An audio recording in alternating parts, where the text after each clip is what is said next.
अभी हाल ही में 31 अक्टूबर 2018 को माननीय नरेंद्र मोदी जी ने लौह पुरुष सरदार वल्लभ भाई पटेल जी की दुनिया की सबसे ऊंची मूर्ति स्टैचू ऑफ यूनिटी का उद्घाटन किया था।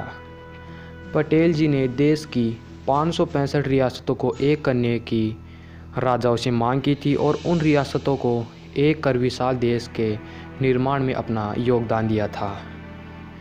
इसी योगदान को देखते हुए पटेल जी को एकता का प्रतीक मान लिया गया और उनकी 182 मीटर ऊंची प्रतिमा बनवा दी गई।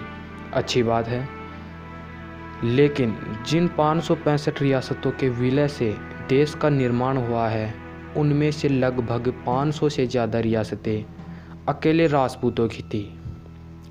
जिन राजपूतों ने अपनी 500 रियासतें, 1870 किले, 45 से ज़्यादा गढ़ और लाखों एकड़ ज़मीनें अपनी मर्जी से देश के एकीकरण में दे दी, उन राजपूतों को तो सरकार भूल गई। राजपूत राजाओं ने पटेल जी से कहा था कि हम चाहते तो न देते, लेकिन देश के लिए इतना सा त्याग ही सही। पटेल जी ने राजपूत राजाओं से रिक्वेस्ट की थी, वो एकता के प्रतीक हैं और जिन राजाओं ने रियासतों का त्याग किया, उनके ऊपर आज आरक्षण का बोझ रख दिया गया। पटेल जी ने राजाओं से कहा था कि भविष्य में राजपूतों को 50% अधिक सुविधाएं दी जाएंगी औरों की अपेक्षा, लेकिन हुआ इसका बिल्कुल उल्टा। वीपी सिंह ने दलितों को 50% तक आरक्षण दे दिया था और एक साल में ही उन्हें सत्ता से बाहर कर दिया गया था और राजपूतों को 72 साल से सिर्फ धोखा मिला है और कुछ नहीं। आज़ादी के बाद 57 राजकुमारों ने चुनाव जीते, पर कांग्रेस ने भी उन्हें हटा दिया।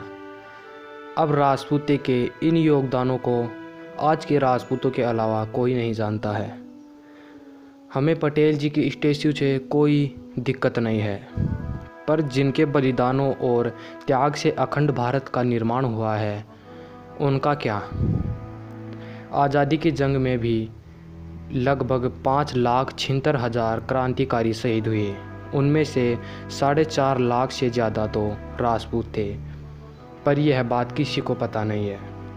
जितना टैक्स पूरा इंडिया नहीं देता होगा, उससे कहीं ज़्यादा पैसे तो राजपूतों के द्वारा बनाए गए 1870 किलो के टूरिज्म कोष में आ जाते हैं। उन पैसों के थोड़े से हिस्से से भी सरकार एक पृथ्वीराज चौहान या महाराणा प्रताप जैसे वीरों का स्टैचू नहीं बना सकती, वो भी हम राजपूत खुद ही बनाएं।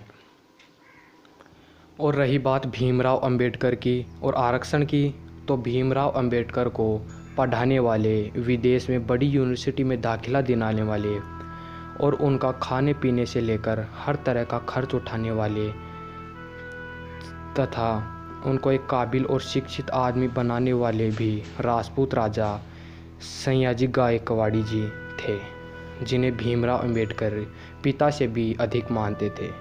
लेकिन भीमराव अंबेडकर भी बौद्ध धर्म में जाने से पहले 10 साल के लिए 10% आरक्षण का दलितों के लिए कर गए, लेकिन वो जहर आज भी देश को खा रहा है। लेकिन राजपूताना अपने दम पर आगे बढ़ता रहेगा, क्योंकि खून अभी वही है, ना ही शौक बदले हैं ना ही जुनून। सुन लो फिर से, रियासतें गई हैं रुतबा